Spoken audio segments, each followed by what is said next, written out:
Good afternoon. Welcome to our webinar, What's Up with the Wi-Fi? This call will be recorded and sent out after. Please note that you will be muted during the webinar. If you have any questions throughout it, please submit them into the Q&A. I'm going to give it just looks like we've had a few more people join. So I'm going to go ahead and get this started and hand this off to Jennifer Trammell, the director of our healthcare vertical here at AdviseX. Tori, thank you so much. Good morning, good afternoon, wherever you're joining us from. I'm Jennifer Trammell, and it's my pleasure and honor to run our healthcare vertical here at AdviseX. We have an amazing team that helps hospitals and healthcare systems across the country. Everything from underlying infrastructure to support for an EMR migration, preparing to go live with Epic. And today we're going to be focusing on networking, specifically in the healthcare space, because there are some very important nuances that we deal with in healthcare that other industries don't have to think about. So we have brought you two fantastic networking experts today. Affectionately, we call them Jared Squared. We have Jared Baber and Jared Sullivan, who are both solution architects. Let me give you just a little bit of background so you know why these are the guys you should be listening to when it comes to networking. Jared Baber has 20 years in network engineering.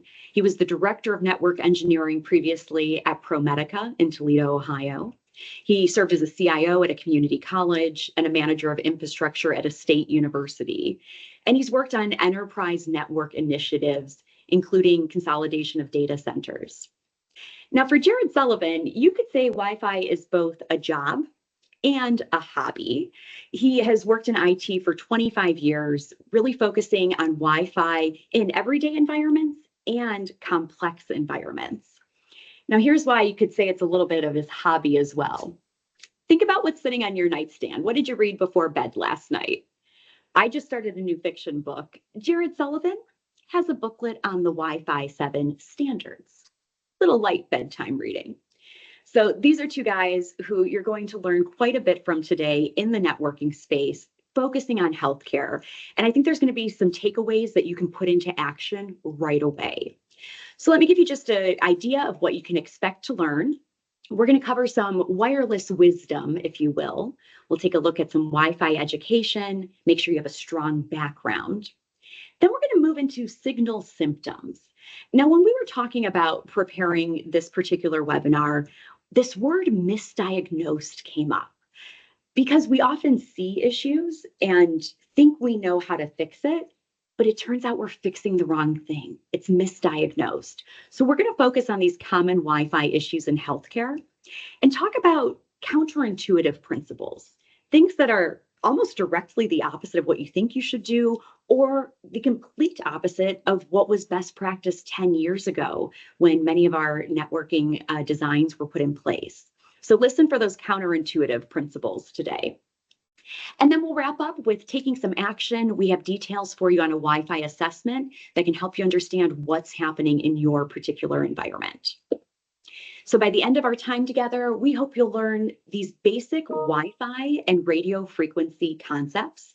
And I think walking out of here in the next 45 minutes, you're going to be smarter just for having gone through that, because most people miss these.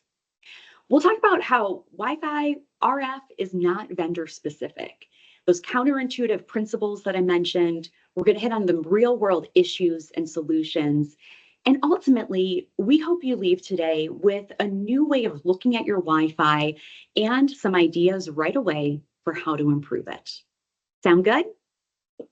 All right, let's go ahead and jump in here. Jared Baber, I'm going to turn this over to you. Come at us with some of your healthcare experience, with your networking expertise. Why is this unique in healthcare? Yeah, thanks, Jen. And definitely, I'm probably preaching to the choir here, but definitely Wi-Fi is incredibly important and incredibly complex in healthcare organizations. And there's lots of reasons why this is so important and so complex. So we just threw together a bunch of items here that we think really kind of are some of those reasons why it's important and complex. VoIP phones is absolutely one of those, being able to provide that constant communication with those VoIP phones that might be used by nurses and doctors. Sometimes there may even be apps on some of these phones, like an iPhone that might run like a Vocera Edge app that might even get alerts from patients and things like that. This is super, super critical to these healthcare organizations, and it's critical to always have that connectivity to those VoIP phones. Medical IoT is another one that is super important as well. Things like IV pumps, where of course, a nurse can go to that IV pump and manually enter in, what the dosage is on that, and all those details. But typically it is preferred that, an EMR actually sends that to kind of remove that human element from that and make sure that it is entered correctly. Those also are portable and move around. So that makes that also incredibly complex and important. There's also a lot of medical IoT type devices that are very fixed in how they work. Sometimes they may even bring their own RF with them, their own wireless that we have to design around that to make sure that that still works, where they may use a specific channel for something. So that competing Wi-Fi absolutely makes this more complicated. There's also, unique design challenges around X-ray rooms that really you cannot penetrate that lead line wall with RF, and you really have to make sure that you put that RF in that space as opposed to hoping that it bleeds into that space. And then one that probably not a lot of hospitals run into, but definitely senior care with healthcare is residential IoT and all the complexities around that. Supporting those residential technologies like MDNS Bonjour in an enterprise environment. Although I did, in my experience in a hospital, we had sometimes would have kids that might be staying longer term and want to bring a video game system or a streaming platform that they could be comfortable in that space as they're in there for a couple of weeks. So that's definitely a challenge that you may face. So along with this, we'll get into next the Wi-Fi location services.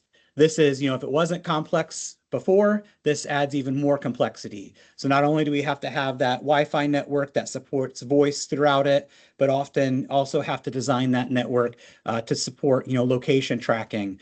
Those things could be, tracking assets like beds and wheelchairs and such, critical equipment for patient care so that you know where that is immediately. But it might also be, staff to rest or two-way communication where someone might tap on a badge when they are in trouble and need some assistance or need some security to come to that location, and it needs to detect them on the appropriate floor. If it detects them on the floor above, that's a bad thing. That would not be good to have that security show up in the wrong location.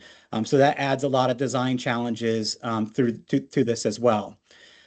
Also, alarming with that location services, where if you leave in an area or maybe even using Bluetooth tags when you leave an area or a patient or a baby leaves that area, that it can alarm for that. Those are also incredibly critical. And when those systems don't work appropriately, it's very costly to have manpower to kind of supplement that. So these are definitely, challenges that we face. So we're going to move into some of the education on Wi-Fi now with Jared Sullivan. He's going to take us through the sweet sound of Wi-Fi. Thanks, Jared. So one of the things that we find really commonly is that Wi-Fi is not something that is often easily understood. And so for that reason, and by the way, I should mention, we're expecting that most people that are on the call right now are probably not the ones who understand Wi-Fi at a really deep level. And so for that reason, we're going to go over some things that might be some kind of basic for some, and for others, something they already know, but really important that we understand because they set the stage for understanding what some of the issues are that we see common in hospitals, but also in pretty much all environments. So to start things off, a wave is a wave is a wave.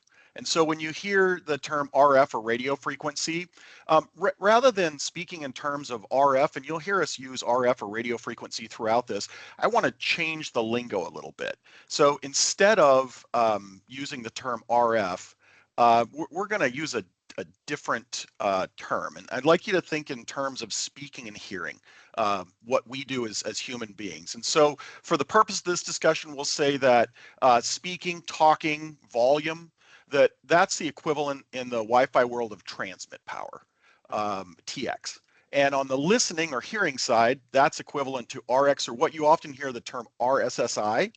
And RSSI is just really how well does the device, the client, how well does it hear the other thing that's speaking. So in most Wi-Fi environments, you have an access point or an AP, and it's speaking to a client, and actually it's communicating with a client. So for the purpose of this discussion, we're going to assume that negative 67 to negative 65 decibels is where good communication happens. We don't really have to worry about what dB and all that means. Just when you see negative 65 or negative 67, that's an indication that good communications are likely happening in that environment. And it's really, I should mention, even if we're not at negative 67 decibels, if we get less, negative 70, that doesn't mean that your Wi-Fi stops working. It just means that you're generally getting lesser quality of service. And as you move farther down, you might start to see issues with apps or user experience or something like that. So in order for Wi-Fi to work correctly, both the sender and the receiver have to be able to hear each other well. So there's got to be good communication on both sides in order for good Wi-Fi to occur. And I'll kind of set the stage for the next slide here, and that is 5 bars. You know, the bars either on your computer or on your phone. You've got the little Wi-Fi indicator. 5 bars don't often think what you think it means, and that's important to carry through here. All right, so the next important thing for us to really learn and focus on is, and I think this is a common misconception with Wi-Fi, and that is that the device is what decides when to roam. And there's nothing that the Wi-Fi system itself could be configured to kind of force that device to choose to roam to a new AP. And throughout this, we've got these kind of silly AI graphics here that we created, and this is one of my favorites. It's a phone with a lot of attitude telling me you can't tell me what to do. So that's a key thing to remember, that it's the device that decides when to roam. And there have been some technologies in the past that we've kind of used to try and make devices make choices. Some of those might be things that you guys might have heard of before, like band steering, which was when 5 gigahertz was more introduced, that we could actually steer those clients over to from 2.4 over to 5 gigahertz, and it didn't work incredibly well. And that really highlights that issue, that it is really the device that determines when to roam to a new AP. And the decision criteria that it uses, there's a whole bunch of different things, such as signal strength, how well it can hear that signal, channel widths, loss of that signal, signal to noise ratio, throughput, and then other vendor specific criteria. And really the key thing here as well is the OEMs, the vendors, they actually create these rules, and often they don't even release what these are. But these are the things that we have observed that they use to make those decisions. So the key is, since we can't tell the wireless system, hey, when you have so many clients on this AP, shove it over to another one, really you have to design it appropriately so that those devices do choose to roam at the appropriate time. And there are some devices like iPhones that are a little bit more challenging, specifically older iPhones. Saber, you're going to have us all thinking about our sassy phones now. Yes, exactly. So with that in mind, it's really important to understand that the communication, the hearing, and the speaking are really critical. And as Baber said just a moment ago, the device decides, the client decides. And often that is based on how well it hears the AP. That's, again, really important to remember, that the device decides, and oftentimes one of its biggest criteria is how well it hears. So you can't yell your way to successful communications, and yet that's what we see happen a lot. So RF carries a really long way. In just a minute, I'll throw a slide up that kind of demonstrates that.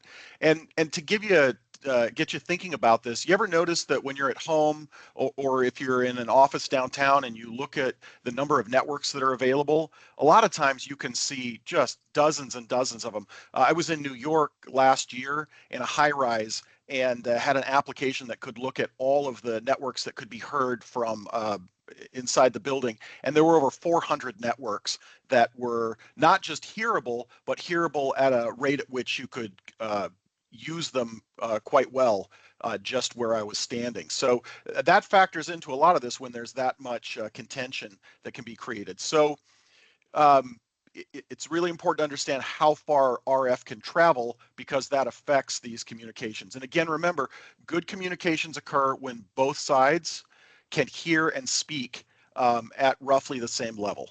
So that's important. So to give you an idea of what that looks like, this was just mocked up in a modeling software that we use, and this gives you an idea of your average cell phone transmitting at 11 decibels, which is what a lot of them will transmit at, 11 to 13 decibels. And that edge there that's kind of orange, that shows where it's still negative 67 or better, 67 decibels, and indicates that that's a good usable service. So for this cell phone in this example, it can be heard well at almost 240 feet, 80 yards. So that's pretty good. Now keep in mind, no obstructions, there's nothing in the way. So it's not that this is going to work inside your hospital or health clinic, but you get the idea of how far that carries. So let's now look at what an AP looks like transmitting at a common transmit rate. Okay, so this is an access point. Again, at that very edge there, that's usable signal strength. But this one is transmitting at 24 decibels. And in just a minute, we'll talk about why I'm using that as an example. So 24 decibels, and it can be heard at almost 1,200 feet away. And this right here tells you why it is that when you're sitting at home, you can see all of your neighbors' networks, because I'll guarantee you a lot of those neighbors have their access points turned up to 24 decibels. And so it can hear it from a very great distance away. This creates a Kelly, problem. in Yes, this case, we're talking what, 1, 2, 3, 4 football fields? almost 4 football fields. Again, Wow. no objects to attenuate anything, but still, yeah, 1,200 feet. That's a quarter mile. So, you know, it carries a long way, and that's still usable signal. If you looked at how far away it could be heard, it's like over a dozen football fields in length. It Wow. carries a long way. So Good why is context. this? Thank you. Yeah, you bet. Why is this important? So this gets to what I said earlier, the 5 bars isn't what you think, and kind of brings around why it's so important that we make sure that we control our transmit powers, and that we make sure that in any environment, our clients are transmitting, or rather our APs are transmitting at approximately the same rate as our APs. So this gives you an idea of what that looks like. If you look at the very top here, you've got a cell phone on the right and an AP on the left. Both are transmitting at 12 decibels. And if you look at the way the wave patterns are on there, they both are roughly equivalent. So in this case, you'd have 5 bars on the phone, and you'd have 5, I mean, there are no 5 bars on the AP, but if the AP had a bar meter, approximately 5 bars on that. We move to the next transmit power, the AP speaking at 15 decibels. Well, the phone can still hear it at 5 bars, but the AP can't hear the phone quite as well. So we drop down to the next one, 18, and so on and so forth, to the point that we get to 24 decibels. And you can see that the phone still hears it really well, but the AP can't hear it at all. So you have to ask yourself, if you are in a situation where you are 1,200 feet away and you could still hear the person talking to you from 1,200 feet away, but you could only speak loud enough that you could be heard at 80 feet away, how well is the communication occurring there? Hardly at all. This brings up more problems, though, because remember what Baber said a moment ago, your client device is the one that decides when to roam. And from the perspective of the client in this environment, it still hears the AP great. Why on earth would it want to roam? We joke around a lot about that situation, and I'm sure Baber will talk a little bit about this, where you've got a C-level sitting in a boardroom, there's an AP right above them, and yet the Wi-Fi is terrible, and you have to try and explain that. That's not a fun situation to be in, and it's often created by this mismatch in transmit powers, and because transmit powers are turned up too high. We'll address some of that a little bit more as we go forward. All right, so yeah, the next challenge is stickiness, right? So there are definitely times when it seems like all these devices get stuck to one AP, and when they move away, they're still stuck to that AP in the lobby. And this is, again, remember, it's the device that chooses to roam. And like Sullivan said, that common problem where there is a person in a conference room right under the AP, but their Wi-Fi is terrible. And typically that's because their device is stuck on an AP that's far away, that device can hear that AP perfectly fine, but the AP can't hear the device at all. And there are definitely some things that we can use to kind of improve some roaming, like some of those protocols like 802.11k, R and V. But using those alone without a good design is not gonna solve this problem. And roaming in healthcare is so important as all of these devices move around in hospitals, clinics, and whatnot. It is very important. So let's move along to we're going to look at a map of a building here. So this is very similar to the things that Sullivan was talking about, but this is instead of football fields, we're looking at an office building. So in this building, we placed an AP in the middle. That AP is transmitting at 24 decibels, and you can see here the radio pattern, the RF pattern in that building, and you can see that there is attenuation there as it kind of goes down that hallway. That pattern kind of elongates there because there's no walls there to attenuate that. But we can see that both of those red dots, which are the client devices, they can hear at negative 67 or better, and they're happy as can be. It's like saying, hey, why would I spend any effort into roaming to a new AP at that point? And you could really see in this case, that stairway in the middle there. If this was you were coming down that stairs or coming up those stairs onto this floor, you might immediately attach that AP right there. And even if we placed an AP in both of those offices, that device still would not choose to roam because it's happy as can be right there. So let's go ahead and move on to the next one. And this shows from the client standpoint, its transmit power. So these devices are both mobile devices that we assume can only transmit at 12 decibels, which is incredibly common. And you can see that their transmit power, that signal cannot reach that AP, and that AP cannot hear those devices from there. So these devices would not have a good experience, a good user experience. I would say they probably would have no network connectivity at this point. So I think we've made clear that the transmit power, that's a really big piece of this. And so you might be wondering, why is this even an issue? After looking at this, you'd say, well, let's just turn down the power and that fixes everything. And in a lot of cases, that actually can be correct. I can't tell you the number of clients we've worked with where when we go in and we do a survey and we look at what some of their issues are, and they've got a good design underlying all of it, but they've got their transmit power turned up way too high. And so when we suggest that they turn that down, which by the way, a lot of people are really resistant to, because we all know if you want to go faster, you press on the gas.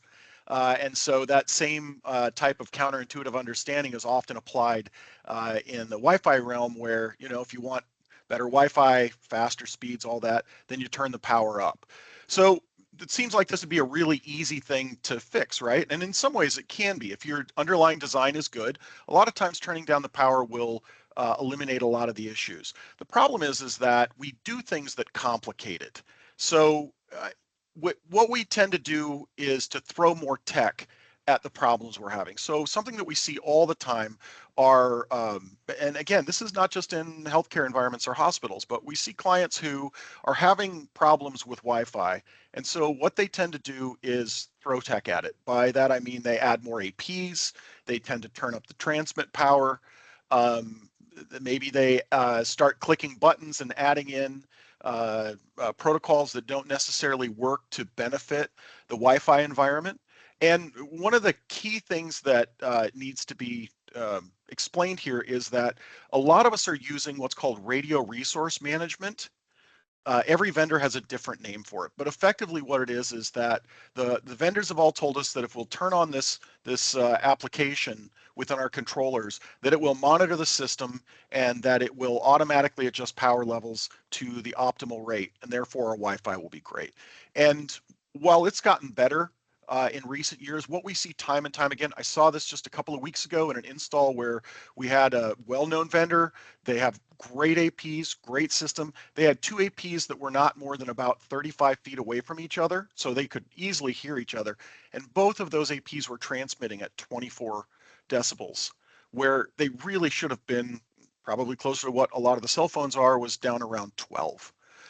So the point here being that the technology oftentimes complicates things. It doesn't necessarily just fix it. So if turning down the power is one way that we can help oftentimes to resolve these issues, what are some of the other things? It can't just be that simple. And throwing technology doesn't always work. So what else can we do? And for that, I would say that everything starts with a good design. No amount of technology thrown at a bad design is going to fix it. And so the first thing we have to do when we're evaluating our Wi-Fi environments is look at the design we have and make sure that it is appropriate for our use case and that it is set up so that it takes into account all of the ideas behind radio frequency design, Wi-Fi design, and so forth. Let's go to the next slide. So here's a really good example. So again, this is in a building, and by the way, as Baber said, this is actually a building where there's walls built in. You can't see them here, but this is an actual environment that we used. And you can see here the AP in the middle. So here's an example of a design problem. So right now this looks great because we've got an AP in the hallway and the signal is going up both ways, up and down both ways, right and left, and it looks great. And by the way, we all love APs in the hallway in a healthcare environment because they're easy to maintain. But there's a problem with this because in this design scenario, if we have a person who's walking down the hallway, there we go, and they suddenly turn right, what happens in that environment where they don't have an AP that they're already ready to move on to?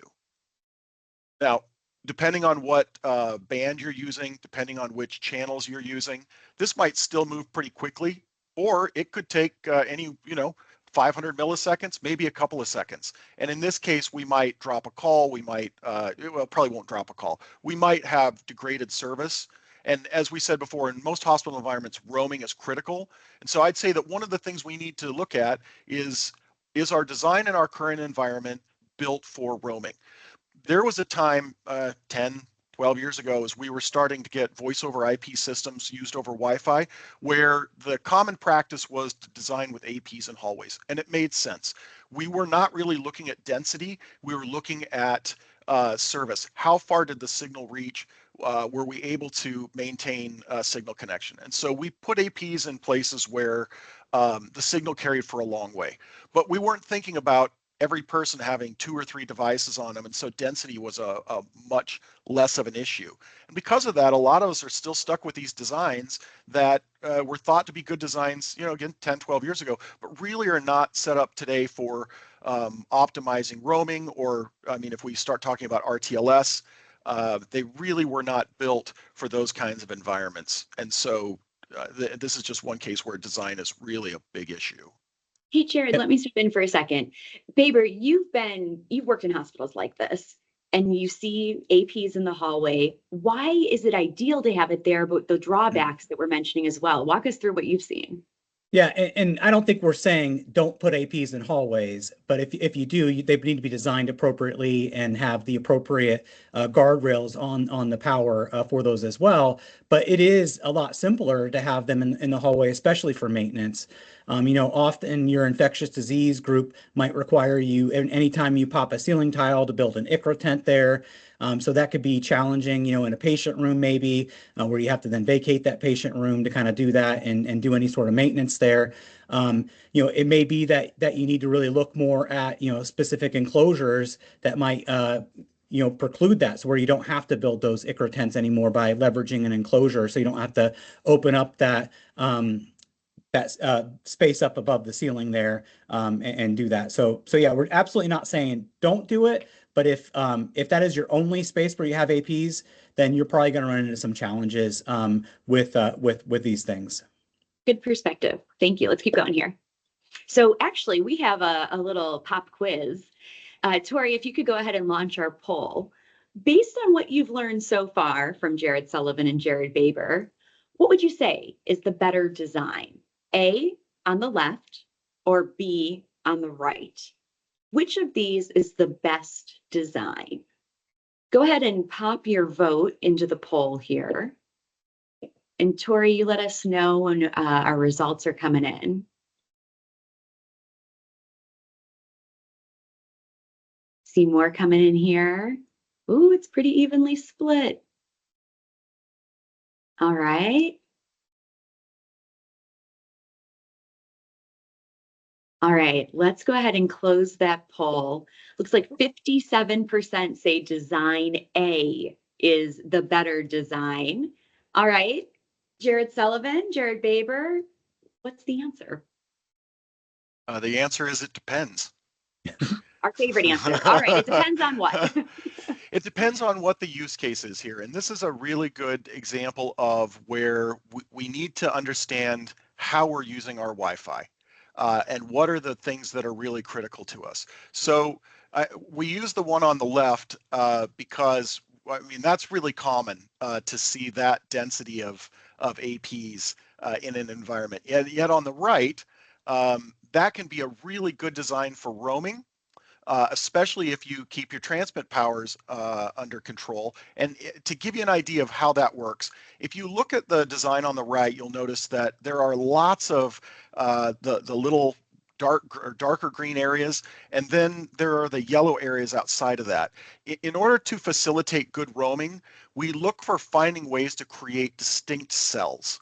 And these cells, what happens is the AP as the client, starts to move away from the AP, it's told, hey, you're getting you can hear me less and less well. You might start to look for other opportunities to roam. And so as you move out of that cell, it encourages the device to start looking for opportunities to move again. So this is a design that we have a client that actually went from the design on the left to the design on the right. So they had the design on the left with 17 APs, and they were having a lot of problems with stickiness. Their clients were not roaming well. And while density was an issue, it wasn't an issue where the APs were maxed out. So they actually moved from the design on the left to the design on the right and repurposed 8 of those APs. So to answer the question, which is the better design? If I'm in an environment where I have really high densities, lots and lots of people, then I'm probably going to have something that focuses on more APs, more on the left. I'm probably going to turn the transmit power down so I still can have very distinct cells. But if it's more about roaming and my client density is not as big an issue, then I'm going to go for something that's probably closer to the design on the right. And I do want to make sure I get in here.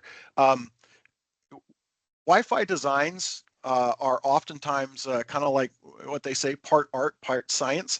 If you give several Wi-Fi architects a building and say, go design, they are rarely the same. Oftentimes you'll get things that are moved a little bit here, a little bit there. Your transmit power is a little different, maybe your channel plan. Ultimately, what you're going for is something that serves the purpose like both of these can, just based on your use criteria. But again, what we see more often than not is somebody who has a design like the one on the right. Maybe they have their transmit power turned up way too high. So rather than changing that configuration and bringing transmit powers down, what they do is they start adding in more APs. So they start to look more like the left. And in a lot of cases, that's just not the right way to go. So it depends. A, B, It I like that depends. everybody's right. Yeah, and Jen, I wanted to say one other thing. Yeah. This is also a question that comes up a lot is, are we still going to continue to use 2.4? And this design that you're looking at was the primary consideration was for 5 gigahertz. 2.4 is not going away. We see it being used a lot more for IoT and OT devices, and especially with the advent of 6 gigahertz, we expect more of our traditional clients, phones, tablets, computers, and so forth will move to 6 gigahertz, but 2.4 isn't going away. And how you design for 2.4 can be very different than how you design for 5 gigahertz. The signal carries almost twice as far. And so a lot of times we see APs that are only running 5 gigahertz. They don't have 2.4 turned on. That's another place where it's not uncommon for us to see a hospital or clinic environment where they've got APs in 2.4 and 5 gigahertz, both transmitting at the same rate, the same transmit power, and they can't understand why all of the clients move to 2.4, where there's a lot of contention, the speeds are not as fast. Why is this? They probably have band steering on, it's still not working. Well, that's a situation where we need to make the environment more attractive for the 5 gigahertz client, and we often do that by turning the transmit power down on the 2.4. But again, that all gets factored into the design. Is the design built to support a 2.4, a 5 gigahertz network, and increasingly a 6 gigahertz network, which has some differences between 5 gigahertz and 2.4. And then the last thing I'll say is RTLS. I know a lot of hospitals that are talking about real-time location, and that's a whole nother deal. Design for RTLS is, if you just take your standard Wi-Fi system that you have in place and throw RTLS at it, we've had a number of clients that have really struggled with that and ultimately had to do a complete redesign in order to make that work. Oh, wow. All right, Jared Baber, let's talk about the future here. Kind of where are we with Wi-Fi 6E and what's coming down the pike with Wi-Fi 7? Yeah, absolutely. And it was great. Sullivan kind of, was teeing this all up, talking about 6 gigahertz here. So with Wi-Fi 6E and Wi-Fi 7, both of those introduced the 6 gigahertz spectrum, which is great. But why is that important to us in healthcare? And this is a quick graphic here from the Wi-Fi Alliance. They're the ones that ratify everything as Wi-Fi 6, Wi-Fi 6E, Wi-Fi 7, and they track the shipments of devices with radios in them with the Wi-Fi 6 or Wi-Fi 6E radios. And today, this is you can kind of see, around 2023 here in this graphic, we start to see a downward trend for the Wi-Fi 6 devices and an upward trend of the Wi-Fi 6E devices. Certainly anticipate that the Wi-Fi Alliance is going to release a new graphic here, pretty soon, starting to track those shipments of Wi-Fi 7 devices as well. So a lot of us have devices on our network that do support 6 gigahertz, that support Wi-Fi 6E or Wi-Fi 7, but it might not be that we are ready for that deployment of 6 gigahertz yet. So it's definitely something that we need to keep in mind and make sure that as we design things in the future, that we are designing it for 6 gigahertz as well. And this is a really good graphic here that shows some of the importance of 6 gigahertz and why it's important that has been introduced. And really, there's all these channels that Wi-Fi can use. We won't get into the details of all that, but you can't have two things transmitting at the same time on the same channel. You can kind of think about like walkie-talkies. If you both transmit at the same time, that doesn't work. That's why you have to say, over and out on the walkie-talkies. So with 6 gigahertz, there's quite a few more channels. And because of that, we can have wider channels. And those wider channels can give us faster downloads, more throughput. And sometimes a lot of people think about that throughput being maybe a key thing. And a lot of times people might say, you know what do I care if my client devices can download at 500 megabits per second or a gigabit per second or a gig and a half per second? They don't need to download that fast. They're not downloading a ton of stuff. Well, this also just helps to improve airtime. It really helps those devices to get on and off the air a lot faster if they can download that a lot faster. They can finish their communication, they can get off. We have to remember that Wi-Fi is polite, and that if two devices go to try to transmit at the same time and they notice each other, they both back off right away and they have a random offset to retry that communication. So it really just helps to improve that airtime, but as well as it really helps to improve Wi-Fi design, where we can really leverage those additional channels, try to get those devices that should be on 6 gigahertz moved over, maybe by adding wider channels on 6 gigahertz and 5 gigahertz to really encourage those devices to roam to those. And then we'll start talking about 2.4 gigahertz, which Sullivan kind of alluded to before as well, that, do I still need 2.4 gigahertz? And we've heard some OEMs kind of talk about, no more 2.4, but the reality is it's here for a long time, and I don't see it leaving anytime soon for sure. And it is really great for low power devices. We've even seen reports that more 2.4 gigahertz chips for devices are being manufactured today than 5 gigahertz or 6 gigahertz chips. And that's really because of these low power IoT devices. And we can kind of start with the door here. Door access is definitely something that often uses, 2.4 gigahertz, especially in those cases where they are battery powered door access. We can move into, patient care, where maybe it's IV pumps or sensors for those patients that monitor different things, monitoring devices. Often those are 2.4 gigahertz as well as those two-way communication devices that some people wear. Those often could be 2.4 gigahertz as well. So the challenging thing with healthcare is you have all of the challenges, including having to support 2.4 gigahertz. So I guess winner, winner, chicken dinner. Healthcare wins a lot of challenges. It sure does. Well, we want to just recap some of our key takeaways for today. We hope if you remember nothing else, remember that your Wi-Fi design is critical and you have to factor in those use cases. What's the density, for example, in our particular area? Remember those counterintuitive principles. Throwing more tech at it often doesn't work. Sometimes less is more. And remember, turning down the volume could actually lead to better communication. It's not like you're in the car listening to your radio or Spotify and you're turning up the volume. Turn it down so we can have that good communication, which equals good Wi-Fi. And a place to start is by getting a handle on those transmit rates and sticky clients. And yes, you still need 2.4. So a couple of takeaways for you there. In our last few minutes here, I want to remind you, you can go ahead and put any questions in the Q&A. If we can get to those here, we will. And if not, we will follow up with you on email. I want to let you know about something that we've developed here. Working in the healthcare vertical, we have seen these issues day in and day out in different healthcare settings. Even hospitals that have really good Wi-Fi setups, they still have some problem areas and they still have certain issues. I'll give you an example.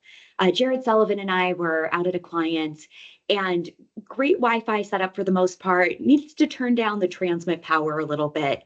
But the key area where they were having trouble was over by the trauma bays. Think about the criticality of what is happening by the trauma bays as patients are coming in. That is absolutely a situation where Wi-Fi has to work, period.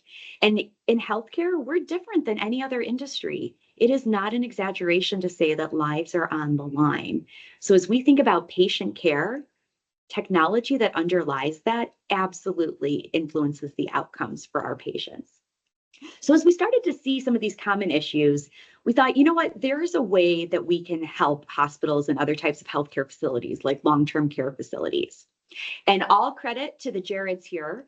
They have come up with this assessment, and it's a chance for either Jared Sullivan, Jared Baber, or another team member to come out to your facility. You identify an area where maybe you're having some trouble or you're not sure what's going on here. And if you take a look at that green squiggly line map, this is an example of a floor plan where the guys walked with their Echo How device, and they're doing a measurement, a check of the Wi-Fi system along the way. And we saw that this is a way we could really help clients pinpoint what's going on. This is a no-fee assessment. Of course, it's a limited area, but that way you can get a sense of what's happening in your area. Jared Sullivan, what else should everybody know about the opportunity to have a no-fee wireless assessment? Yeah, so this is the same kind of thing that we actually provide if you were paying for a full service survey. So it's work that we do very frequently. This is just a smaller version of it. So we had a lot of clients that said we have some Wi-Fi problems. We're not sure exactly why. It'd be really nice to just get an idea of what's there. And so we said, hey, you know what, we can go out and do a limited assessment. We'll bring, as Jen said, we'll bring the an antenna array out. We walk around the building with it. It collects a lot of data. And then from that, we generate this report that shows things like whether your transmit rates are correct or not, what co-channel interference looks like. Are you having a lot of a lot of interference created by too many people talking on the same channel? Are your data rates good in certain areas? And so this is the full-blown report, the same kind of thing you'd get if you were paying for a full site survey, it's a much smaller version. So if you're in a care facility, we'll often do a floor. If you're in a hospital, we might do a wing. There are some limitations on it, but overall, if it's something that you're interested in, all you need to do is reach out to us. I believe there's a QR code at the end of the presentation. Here you And go. there you go. And that will give you instructions. The biggest thing for it is we need a map of your to-scale map of your facility. And then we just need a little bit of time to talk about some of the problems that you're having so we can determine what area it is that's best for us to evaluate. And we'll also go over whether or not your gear is ready for Wi-Fi 6E, 7, a lot of things that go along with that. So we hope to take Wonderful. advantage of it. We are right at 12:15 Eastern. So I want to say thank you to both Jared Sullivan and Jared Baber. Thank you to all of you out there for joining us live. I know we'll have many more people watching the recording. Go ahead and scan this QR code if it would help to have one of the Jareds or another awesome team member come out to your facility and get a better look at what's going on with your Wi-Fi network. Or if you just have other questions, especially as the changes come with 6E and 7, these are the guys you want to reach out to. So I've included all of our contact information here. And if it's something related to healthcare and technology outside of networking, go ahead and reach out to me as the healthcare vertical director, and we'll get you connected with the right people. Any questions that come in, we'll follow up with you on email. Tori, thank you for getting us all together here today, and we hope everyone has a great rest of the day and look forward to seeing you again soon. Thanks. Thanks.